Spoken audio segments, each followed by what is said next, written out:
East Hampton Village, ZBA, we are live. Thank you, and welcome to the Zoning Board of Appeals meeting for Friday, March 14th. We have the minutes from February 14th, 2025. May I have a motion, please? So moved. Second? Second. All in favor? Aye. All right, we have an extension of time request for John McEnany and Meredith McNaughton, 31 Sherrill Road. Tom, can you just give me just a brief, what's going on there? Thank you, Tom Priato for the village. Good morning. Yes, insofar as the code has not changed and they did not get a building permit within the 12 months, I'd have no objection. You think we should do a 12-month extension or 6 months? I think it would be appropriate to do so. Okay. I believe so. 12 or 6? I guess that would be up to the board. I have no objection either way, but like I said, the code has not changed, so I don't know that, it's. Have they come to you at all? I don't believe we have an application. Okay. Does anybody have a problem with 12 months? I have no problems, but the message is get it done. Yeah. Within this timeframe. Yeah. It's not going to be. Okay, so we're going to grant the extension of time. All in favor? Aye. Aye. Second, please. Second. I'm sorry, I didn't do this right. Okay. May I have a motion? Motion. Thank you. Second, please. Second. All in favor? Aye. Okay. We have two determinations today, and the entire files are at Village Hall. In the application of Ira and Heather Shapiro, 133 Egypt Lane, Suffolk County Tax Map number 301-9-1-8, for a wetland permit and variance to raise the existing improvements and construct a two-story residence, porches, and patios, swimming pool, drainage structures, and landscaping is granted with conditions. May I have a motion?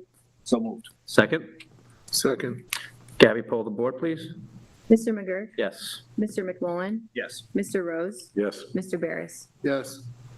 Okay, in the application of 134 Main Street, East Hampton LLC, 134 Main Street, Suffolk County Tax Map number 301-9-1-15 for area variance to construct an accessory building is granted with conditions, and I just want to make did we put the conditions in that it has to remain, a remaining greenhouse? Yeah. Okay. May I have a motion? So moved. Second? Second. Gabby, poll the board, please. Mr. McGurk? Yes. Mr. McMullen? Yes. Mr. Rose? Yes. Ms. Fitzsimons? Yes. All right, we also have one adjournment today. This is the last adjournment for Guildhall of East Hampton, 158 Main Street. The application will be placed on the zoning board's April 11, 2025 agenda as a new hearing. Revised plans must be submitted no later than Friday, March 28, 2025. If the application is adjourned for the April 11, 2025 meeting, it will be deemed withdrawn and dismissed without prejudice. Okay, so moving on to the continued hearings of the day. Sky's the Limit LLC, 152 Montauk Highway, East Hampton. Can I just state who's sitting? Please. Sitting on this application, Sky's Limit LLC, Mr. McGurk, Mr. McMullen, Mr. Rose, Ms. Fitzsimons, and Mr. Carmelli. Thank you. Good morning, Thomas. Morning. As requested, we submitted a timeline. We believe the house was built around 1920 based on aerials and what we could find. It looks like the attic was existing from the time it was built in an east-west direction that was unfinished. When the 2007 renovation took place, the attic was then finished and expanded so that it went to the north as well. And so then the prior owner got a violation in 2013, which prompted the application that was submitted in 2015, and the board approved to allow for the attic to remain in its current condition with the condition that it could be for storage use only. And so we're simply asking to remove that condition. Can I ask you, I guess, one question to the building inspector? Hold on one second here. Thomas, please. Go ahead, Mr. Chairman. Good morning. Do you have all the necessary documents that you need? Well, yes, I guess for the board to act. However, there's the question of if a septic system, the new IA system would be required, because the system that is in right now is pretty much maxed out. It was put in 2013 for, I believe, 6 bedrooms. I've yet to see what the space is going to be used as. If it is a bedroom, it would require a new system. Okay. So I And- guess we really need a floor plan. I mean, I just have it as, I see a sprinkle plan as one volume, but I don't know if it's going to be parsed up or exactly what it's going to be used as to be habitable. Well, the whole point of the application is to have it be permitted to be used as a bedroom, correct? But we don't have plan, I don't think we have. I'm just. Well, if that was the case. If that's the point, then, and the system's is at Which we would capacity pick already, up. then it should be addressing that should be part of a condition Yeah, for that's our. fine. And we That's would fine. also pick that up during plan review, but yes, I think the board should know what it is, I would think. Okay. So I apologize, but we're going to need plans. Go ahead. Okay, I mean, the current system is approved for 6 bedrooms, and I believe it's 5-bedroom house. Sorry. That's okay. I'm not going to represent information. the Board of Health here. However, there are, you're permitted a living area, a kitchen, and then an additional room, sewing room, library, et cetera. I feel that perhaps, we'd have to see that. We'd have to, But that could be something that would be handled through the building permit? Or does it have to be handled? yes, we might ask for the county to step in, or to just the fact that the bed count isn't the only thing that the septic is approved for. I mean, you're allowed an additional room, but if there's other rooms, they assume it's sleeping, I think. If those guys run their process independently, when I'm dealing with septic. That's correct. It's nothing. That's It's not The here. condition should be incorporated. Into the- Whether it is or not, those guys run their own process. Like they're gonna look and see and make a determination. I understand, but just we're taking an exceptional action here to permit an additional room that was not previously permitted, and it should be, if there's an issue that's been brought to our attention by the buildings department, it's something we should incorporate as part of our approval. Okay. I think it's fair. So Thomas, please. So I think we'll keep it open with one more hearing, just to get that information. I just want to make sure it's part of I agree with Mr. Rose, it's part of the approval. I don't have any issues with what you're presenting or what you're proposing, but I think the application needs to be complete when we vote on it. So, Okay. Any other board members? Just that the intent is to use it as like a game recreation room. There's no plumbing up there, so it's up a stairway. To use the bathroom, you have to go all the way downstairs, so that's the intent. Okay. So But he still needs plans anyway, right, Tom? Is that true? Okay. I'll get him what he needs. Okay. Yeah. All right, great, thank you. All right, the new hearings for today? Request of Jack Levy and Francis W. Levy, Suffolk County Tax Map Number 301-8-12-30.1 to modify a zoning board of appeals determination dated July 8th, 2022, to redesign the previously approved accessory dwelling unit that is proposed 36.3 feet from the rear yard lot line and 42.1 feet from the side yard lot line, where section 278-2B7E requires 50-foot side yard and rear yard setbacks. The subject property is 139,801 square feet in lot area and is located at 39 Georgia Road in Residence District R80. This project is classified as a type 2 action in accordance with SECRA. Good morning, I just want to, can you read who's sitting on this, please? So for 39 Georgia Road, we have Mr. McGurk, Mr. McMullen, Mr. Rose, Mr. Barris, and Ms. Fitzsimons. Okay. Good morning, Jonathan. Good morning. So this is the second time this property has appeared before you. We appeared before you a couple of years ago.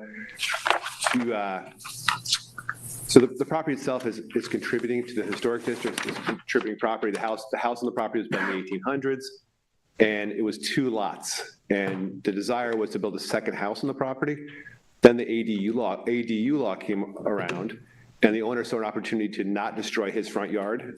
So it was a personal decision that he didn't want to build another house in his front yard or in his second lot, which is in front of the house. And offered to actually merge the properties together, losing a buildable lot in return for some side yard setback relief for the ADU. So the ADU that was approved by this board a couple of years ago was completely complying with the ADU laws. It just didn't meet the setbacks.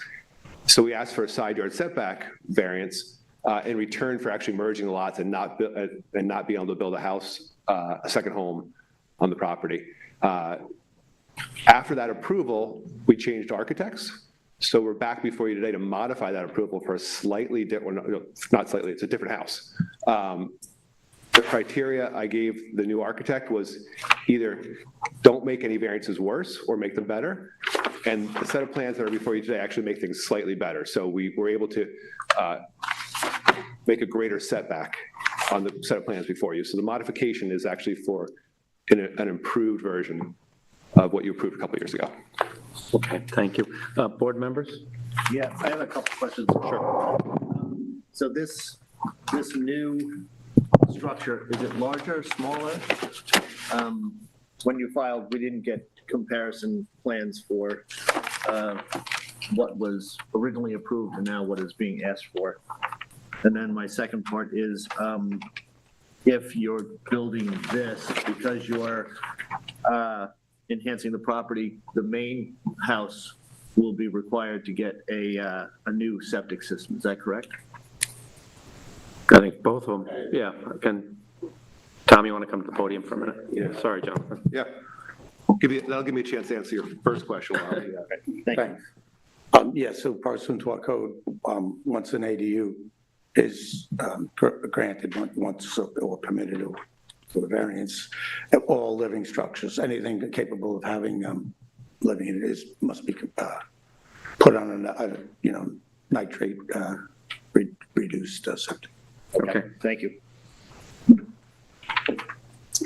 And do we need to, Tom, can I ask you a question, or it might be to Billy? Do we need to see that on the plans when we approve this? No? Okay. Okay, thank you. It would take me a couple minutes to figure out if the house got bigger. I know the footprint is slightly smaller, and it meets, there's obviously there's formulas in place for accessory dwelling units, and it meets all those formulas. If there's another hearing, I can sit down and give you and come back up afterwards and give you the exact number. Can you do a I mean, we can leave this open. Can you do a comparison for us? Show us, the plans on top of each other. Yeah, they're almost identical. Just so when I do come back, you'll see it's the exact same footprint. But Yeah, I don't think we're gonna have any issues with it. I don't know, but I think if we can have that, we can then complete the file. okay. Otherwise, you have to dig through a lot of paper to Yes. see what is approved. I just come back with what you're asking for. You want to see like a ghosted or like a shadow of what's Exactly. approved. Overlay, yeah. Yeah. Can Yeah. overlay. That would be great. Right, and then also a gross floor area comparison, right? Those are the two Yes. things? Okay. Great. Yeah, no problem. All right, thank you. Okay, and we have the last hearing of the day, and Mr. McMullen is sitting off this, and Mr. Rose is sitting off this because he's a neighbor.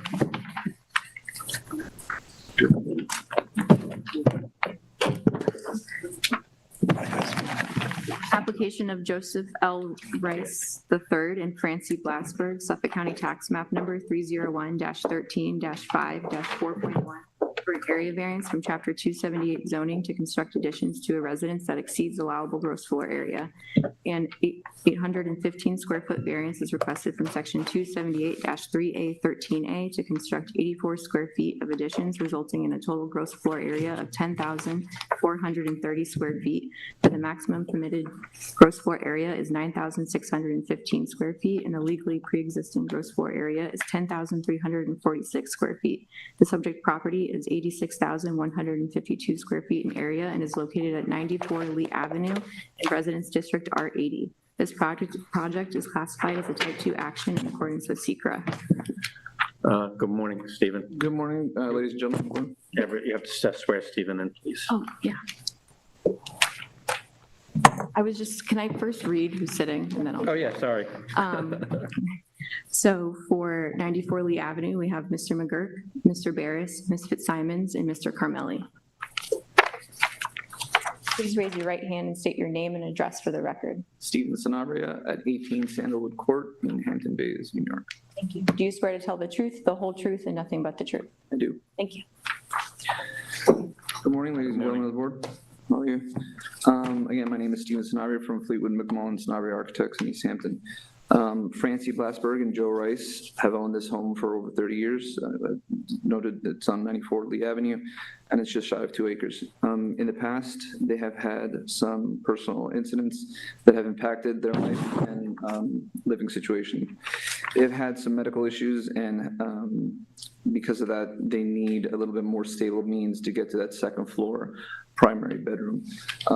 These personal medical issues have limited their mobility and have made getting up the second floor increasingly dangerous just using the stairs. For these reasons, I am here before you today. I'm requesting on their behalf a variance for additional gross floor area beyond what's currently written in the code.